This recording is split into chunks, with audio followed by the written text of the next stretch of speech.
ଯାହାଙ୍କର ଲୁଣିଆ ଝାଳରେ ଅଙ୍କୁରିତ ହୁଏ ସ୍ୱପ୍ନ। ପେଜୁଆ ଆଖିରେ ବତୁରି ଯାଉଥିବା ଅଶ୍ରୁକୁ କାନ୍ଧ ଗାମୁଛାରେ ପୋଛି ବୟସର ବାତୁଳତାରେ ଦଣ୍ଡାୟମାନ ମଣିଷଟିଏ ନିଜ ଯୌବନକୁ ଚିପୁଡ଼ି ଚାପୁଡ଼ି ଅସରନ୍ତି ଛାତିର ଛାତିଏ ଯନ୍ତ୍ରଣାର କୁହକୁ ଧରି ପ୍ରତିଦିନ ହସର ସପନ ଦେଖୁଥିବା ମାଂସର ମଣିଷ ସେ। ବିଶ୍ୱାସ ଆସେନି ବୋଉ ମୁଣ୍ଡରେ ଛଟକୁଥିବା ନାଲି ସିନ୍ଦୁରରେ ଥାଏ କାଳେ ବାପାଙ୍କର ଜୀବନ। ବୋଉ ଚୁଡ଼ିର ରୁଣଝୁଣ ଶବ୍ଦରେ ବାପାଙ୍କର ହୃଦର ସ୍ପନ୍ଦନ। ଏ ଦୁଇ ଜଣଙ୍କର ହସକାନ୍ଦର ସମାହାରରେ ଆମର ସୃଷ୍ଟି। ବାପା ବାରେ ବାୟୁ, ପାରେ ପ୍ରାଣ, ମାରେ ମାଟି, ଆରେ ଆକାଶ। ସମଗ୍ର ବିଶ୍ୱକୁ ବରଗଛର ଓହଳ ପରି ଯେମିତି ଜାବୁଡ଼ି ଧରି ଅଛନ୍ତି ଏଇ ଦୁଇ ଜଣ ହିଁ ସଂସାର ପଥରେ ଘଷି ନେସି ହେଇ ଜିଇଁଥାନ୍ତି କୋଳରେ ଧରି ଅସୁମାରୀ ଭବିଷ୍ୟତର ସ୍ୱପ୍ନମାନଙ୍କୁ। ନିଜେ ଦୁଃଖ ଦରଦର ଛିଣ୍ଡା ବିଛଣାରେ ଶୋଇ ପିଲାମାନଙ୍କୁ ପରି ରାଇଜରେ ବୁଲାଉଥାନ୍ତି।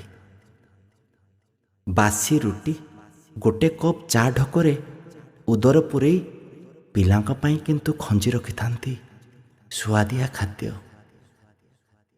ହାଡ଼ୁଆ ଦେହର ଲୁଣ ମରିଯାଇଥିବା ଝାଳୁଆ ଗନ୍ଧକୁ ସନ୍ତାନର ସେ ନିଷ୍କପଟ ହସରେ ସ୍ୱର୍ଗ ମଣୁଥିବା ଏହି ବାପା ଆଉ ମା। ବାର୍ଦ୍ଧକ୍ୟର ଉପନୀତ ହେଲା ବେଳକୁ ସେମାନେ ଯେମିତି ଅଖୋଜା ଅଲୋଡ଼ା ହୋଇ ପଡ଼ନ୍ତି। ମୃତ୍ୟୁର ପ୍ରତୀକ୍ଷାରେ ସାରା ସମୟ କଟିଯାଏ ଜରା ନିବାସରେ। ଏହା ହିଁ କ'ଣ ସେମାନଙ୍କର ପ୍ରାୟଶ୍ଚିତ? ବାପା ଏକ ହୃଦତନ୍ତ୍ରରୁ ନିବୃତ ଶବ୍ଦଟିଏ।